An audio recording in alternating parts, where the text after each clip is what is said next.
안녕하세요. 대한민국이 세계 최고 군사강국이 되길 바라는 충성, 군사무기 전문 싱싱호돌이 채널입니다. 구독, 좋아요, 알림 설정 부탁드리겠습니다. 대한민국의 자랑스러운 유도로켓 비궁에 대하여 알려드리겠습니다. 비궁이라는 이름은 국산 전술 유도무기들의 명칭에 활 궁자가 붙는 추세를 반영한 듯합니다. 70mm 유도로켓으로 메두사라는 프로젝트명으로도 알려져 있습니다. 최초 국방과학연구소와 미국 해군 항공무기연구소 합작으로 개발이 시작되었습니다. 비궁 유도로켓은 파이어 포겟이 가능하며 최고 장점은 저렴한 가격으로 최종 양산가는 발당 4천만원입니다. 원본은 70mm 히드라 로켓인데 이 무기의 프로젝트명은 메두사입니다. 미국 해군의 소유제기와 선행 개발로 시작되었으며 미국 해군은 해전에서 주로 하푼 같은 대형 대함미사일을 쓸 생각을 하였고 설사 하푼을 쓰기엔 아까운 적의 고속정이 난입해도 SM-2 같은 대공 미사일을 이용하여 격침시켜버릴 생각을 하고 있었습니다. 개발 당시에는 냉전 종식 이후 대규모 정규전 가능성은 거의 사라지고 소규모 반군 무장단체 혹은 테러 조직에 의한 비정규전과 저강도 분쟁의 위험성이 매우 커져 있었습니다. 특히 2000년 예멘에 정박 중이던 미 해군 구축함 콜에 소형 보트가 자살 돌격하여 17명이 사망하고 수십 명이 다치는 피해를 입었습니다. 그동안 이런 류의 비정규전에 관심이 없던 미 해군은 매우 고심하게 됩니다. 만일 자살 돌격을 위한 소형 보트들이 미 해군 함정에 갯떠러쉬를 감행하면 마땅히 대응할 수단이 없었던 것입니다. 한 포만으로 다 요격하기에는 한 포의 짧은 사거리나 느린 연사력이 마음에 걸렸고 이것을 전부 대함미사일로 공격한다는 것은 불가능하였습니다. 그래서 생각한 것이 기존에 쓰던 2.75인치 로켓에 간단한 추적장치를 부착하여 헬파이어 같은 비싼 미사일을 사용할 가치가 없는 목표물에 사용하는 것입니다. 특히 공격 헬기의 경우 기존 2.75인치 로켓 포드에 탑재하여 포드당 4개밖에 못 다는 비싼 헬파이어 대신 포드당 19발씩이나 날려줄 수 있을 거라는 게 굉장히 매력적으로 받아들여진 듯합니다. 그러나 레이저 유도 방식은 일단 안개가 끼면 무용지물이기에 바다에서는 그리 좋은 선택이 아니며 게다가 레이저 유도 방식은 한 번에 하나의 표적에 대해서만 공격이 가능하였으므로 다수의 적이 동시에 밀고 들어오는 상황을 막기 위한 무기에는 적합하지 않았습니다. 그래서 당초 미국 해군은 적외선 열영상 탐색기와 패턴 매칭 기술을 이용한 새로운 유도로켓을 개발하기로 하였습니다. 먼저 표적에 대한 영상을 다른 탐색기 등으로 포착한 다음 이 영상을 유무선으로 유도로켓에게 전송하면 로켓은 발사되어 중간 단계까지는 IMS를 이용하여 관성 항법으로 날아가고 종말 단계에서는 미리 입력된 영상을 이용하여 표적을 정확히 찾아서 내리꽂히는 방식으로 추진하였으나 직경 70mm 로켓은 크기가 워낙 작고 또 개발 목적이 저가형 유도무기이므로 고성능의 열영상 장치 대신 싼 값에 구할 수 있는 상용품 소자를 최대한 사용하며 탐색기도 비냉각 방식, 스트랩다운 방식을 쓰기로 합니다.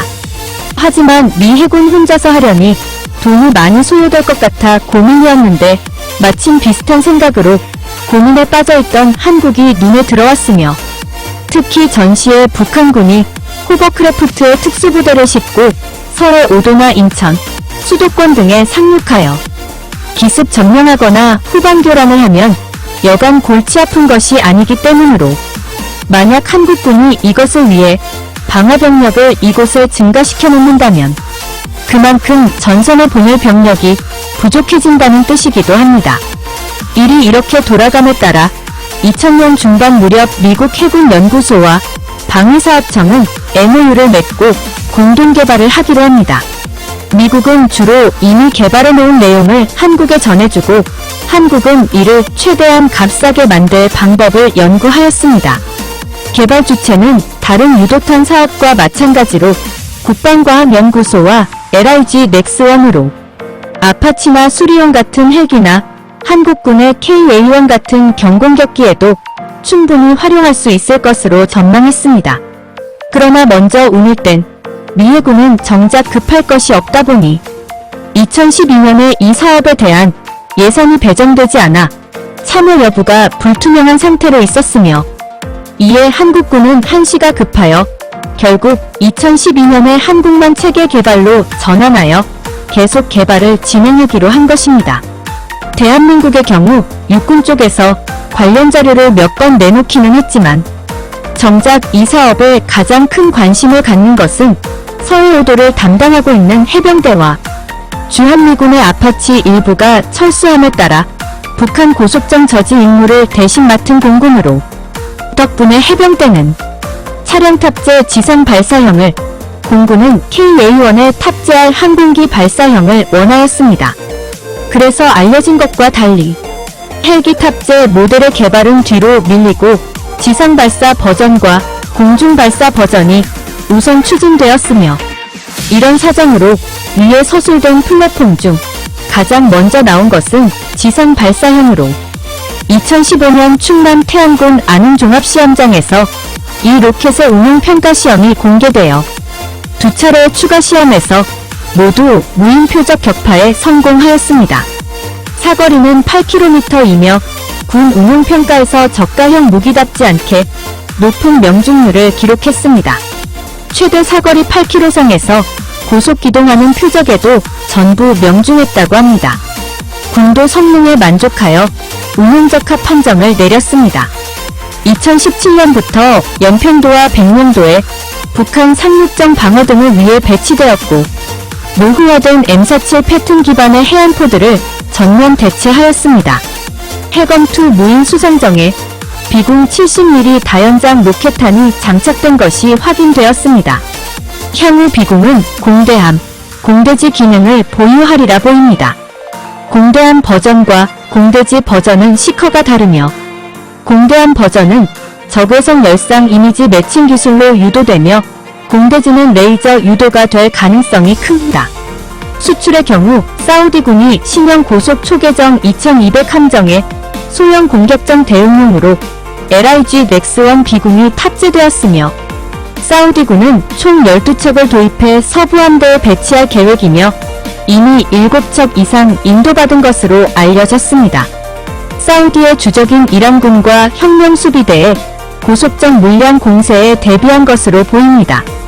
우크라이나 해군이 지난해 무인 수송정을 이용해 세바스토폴 항 내부로 진입시켜 러시아 흑해 함대의 여러 함선에 피해를 주었기 때문에 이런 저가 로켓 공격은 매우 효과적인 전술로 평가되어 비공 체계도 더욱 관심이 높아질 것으로 보입니다.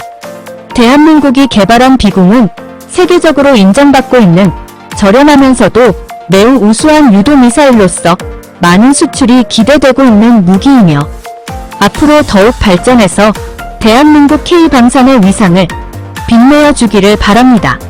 시청해주셔서 감사합니다. 구독, 좋아요, 알림 설정 부탁드리겠습니다. 대한민국 파이팅!